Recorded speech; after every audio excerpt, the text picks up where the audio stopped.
Most truckers are afraid of two things on the road: falling asleep at the wheel and someone knocking on their truck door at night. But what if the thing knocking isn't human? One night at a nearly abandoned truck stop, something started walking between the parked trucks, slowly, quietly, like it was looking for someone.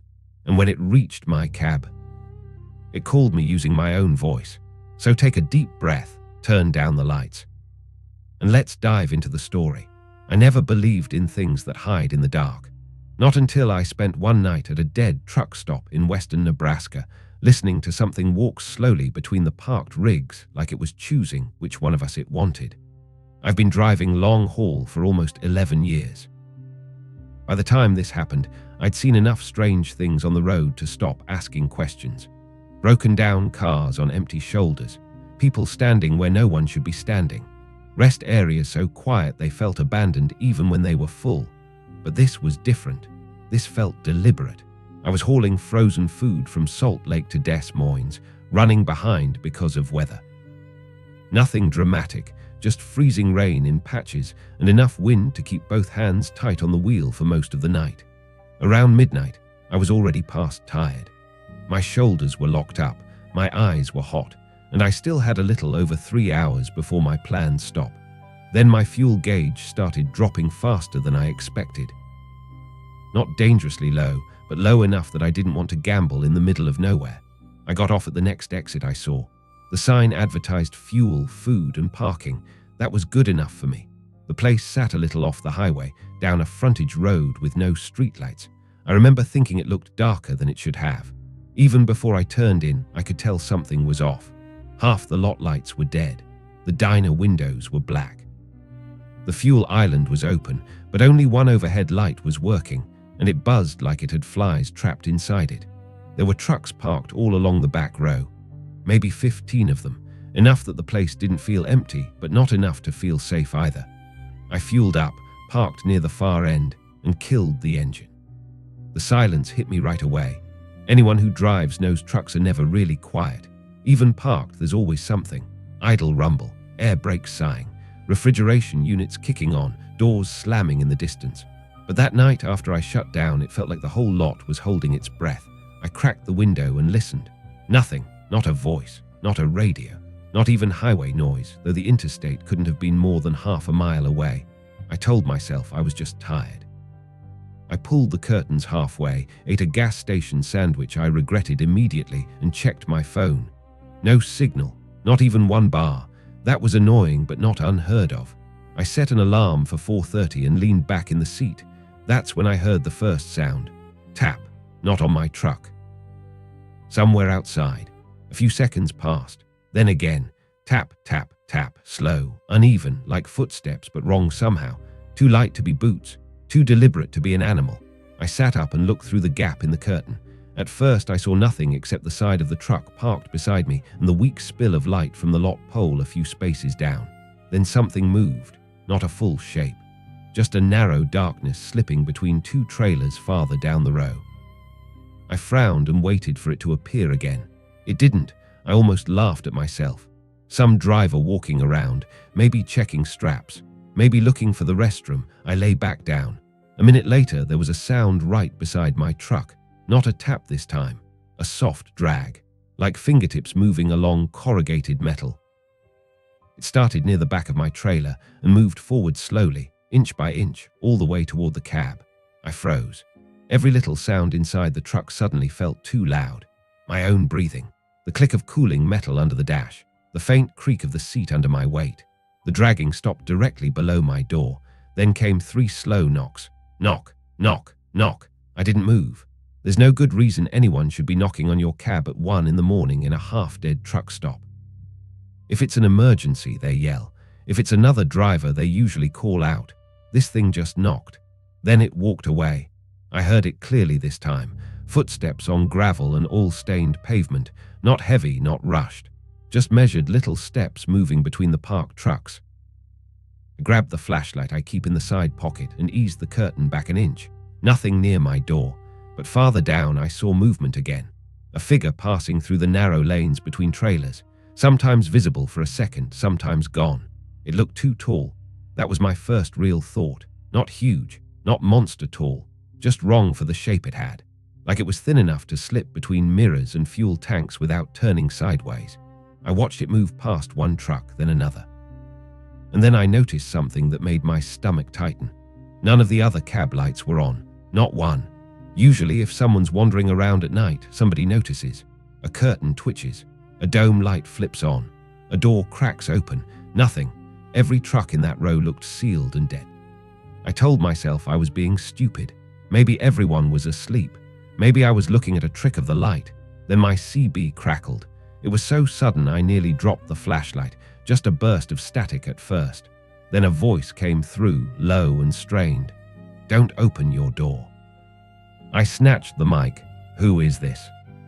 Silence. Then, "If it knocks again, don't answer it." The voice sounded like an older man, tired, whispering like he didn't want to be heard. I looked out the windshield, scanning for another driver. "Where are you?" A long pause. "3 trucks ahead of you, blue Peterbilt." I could barely make it out in the darkness, but I saw a dim amber light blink twice near the middle of the row. My mouth had gone dry. "What is it?" This time the silence dragged on so long I thought he was gone. Then he said, "I don't know, but it ain't a person." The CB went dead. I waited for him to say more, but all I got was soft static. That should have been enough to make me lock the doors and wait for morning. Instead, I made the mistake that almost got me killed. I looked again. I had to. There's something about fear when it's still halfway abstract. Your brain keeps trying to turn it into something manageable. A thief, a prank, a tweaker, anything with rules. I leaned toward the passenger side window, where I had a better angle down the next lane between trailers. At first, I thought the lane was empty. Then I saw it standing in the dark space between 2 reefers. It wasn't moving. It was just there, too narrow, too still. Its head sat a little too high, almost level with the lower edge of the trailer doors, but its body looked bent, folded somehow, like it had too many joints and had decided not to use them correctly. I couldn't make out a face, but I knew it was looking at me. The feeling hit before the thought did, that awful certainty you get when another living thing has noticed you. I pulled back from the window so fast I hit my shoulder on the cabinet. A second later, something struck the side of my truck. Hard, not a knock, a slam. The whole cab shuddered. Then another hit farther back, then another. It was moving alongside the trailer, pounding the metal in bursts, fast now, no longer pretending to be curious. I heard that dragging sound again, only louder, scraping across the side as it rushed toward the cab. I jammed the lock button even though the doors were already locked. The steps stopped right outside my door, complete silence. Then the handle moved, just once. A slow, careful test. I don't mind admitting it, I panicked. I threw the truck into accessory power and hit every exterior light I had. Cab lights, marker lights, work lamp. The lot outside exploded into dull yellow light.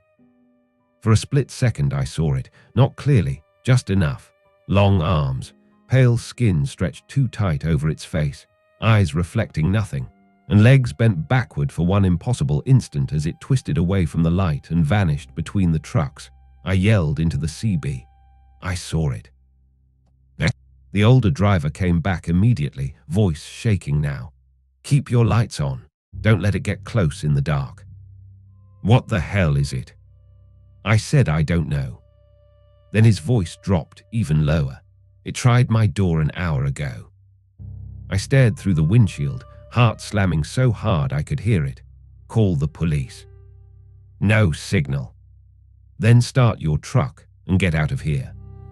A bitter little laugh crackled over the speaker. "Can't." That got my attention fast. "Why not?" He didn't answer right away. When he did, he sounded embarrassed, like saying it out loud made it more real. "Thought I hit a deer pulling in, went back to check. My air lines are cut." I felt cold all over, because a few minutes earlier, while fueling, I'd done my usual quick walk around. Everything on my rig had been fine. Now I looked at my mirrors and realized I hadn't checked since parking. I grabbed the flashlight and aimed it toward the gap behind my cab. Something dark hung loose near the frame. One of my lines, severed clean. I couldn't move either. That was the twist that broke me. Up until then, fear still had a shape. It was something outside, something stalking the lot. But now it was inside my decisions, inside the time I had left. This thing hadn't wandered in. It had been there long enough to prepare. The old driver came through the CB again, faster this time. Listen to me. When it goes quiet, that's when it gets close. If you hear tapping, don't track it. If it sounds far away, it ain't. I wanted to ask how he knew that, but I never got the chance. Because from somewhere behind my truck, in the dark between the last row of trailers, I heard a voice. My voice, soft and perfect. Hey. I stopped breathing. It came again, a little clearer. Open up. I couldn't feel my hands. No person hearing that would mistake it for real. It sounded like someone imitating me after only hearing me once. Same tone, same rhythm, but hollow, like sound coming through a drain pipe. Then it laughed quietly, not like a human laugh, like it was trying one out. The CB erupted with shouting. The older driver yelling for me to stay down, stay away from the windows. Then his voice cut off in the middle of a word. What followed was a crash of static so loud I had to drop the mic. And from 3 trucks ahead, I heard a cab door slam open. Then a scream. Short. Raw, real, then nothing. I don't know how long I sat there. Could have been 10 seconds. Could have been 5 minutes. Every light on my truck was still burning. Every muscle in my body was locked. Finally, I did the only thing I could think of. I hit the air horn. The blast tore through the lot so violently it made me jump. I leaned on it again and again, long, desperate bursts that shook the windshield and ripped open the silence. Other trucks started responding. One horn, then another. Lights came on all across the lot. White cab lights, amber markers, a few engines turning over, curtains yanking back. The place woke up all at once, and whatever had been out there disappeared. No footsteps, no dragging, no voice, just gone. About 20 minutes later, county deputies finally arrived after another driver got enough signal near the road to make a call. By then, dawn was beginning to lift the dark off the lot in grey layers. They found the blue Peterbilt 3 spaces ahead of me. Driver door open, keys on the step, CB mic swinging. No driver. They searched the ditches, the tree line, even the empty diner building. Nothing. What they did find were marks in the dirt between the trucks, not footprints exactly. More like narrow heel impressions, paired with deep punctures, as if something walked on the front of its feet and dug the rest in afterward. They also found my air line and his, both sliced clean. The deputies tried to play it off. Maybe a drifter. Maybe the driver panicked and ran. Maybe an animal made the marks after. But one of them pulled me aside before I left. He asked me not to repeat this, which is exactly why I remember every word. He said this wasn't the first call they'd gotten from that truck stop. Different stories, different years, drivers hearing knocking, seeing someone or something moving between the parked rigs, always in the back row, always after 1 in the morning. That stop closed 6 months later. Fuel pumps torn out. Diner windows boarded, lot chained off. I drove past it once last winter. Even in daylight it looked wrong, like the place had been emptied too quickly, like whatever had been there wasn't finished when everyone left. And the strangest part, there were fresh tire tracks in the snow beyond the locked gate, and prints. A single line of them, moving between where the trucks used to park. So what do you think that thing was? Whatever it was, one trucker never made it back to his cab that night. If you enjoy stories like this, make sure you subscribe to the channel, because there are many more strange stories from the road coming soon. And remember, if you ever hear someone knocking on your truck door after 1 a.m., you might not want to answer. Stay tuned for the next story.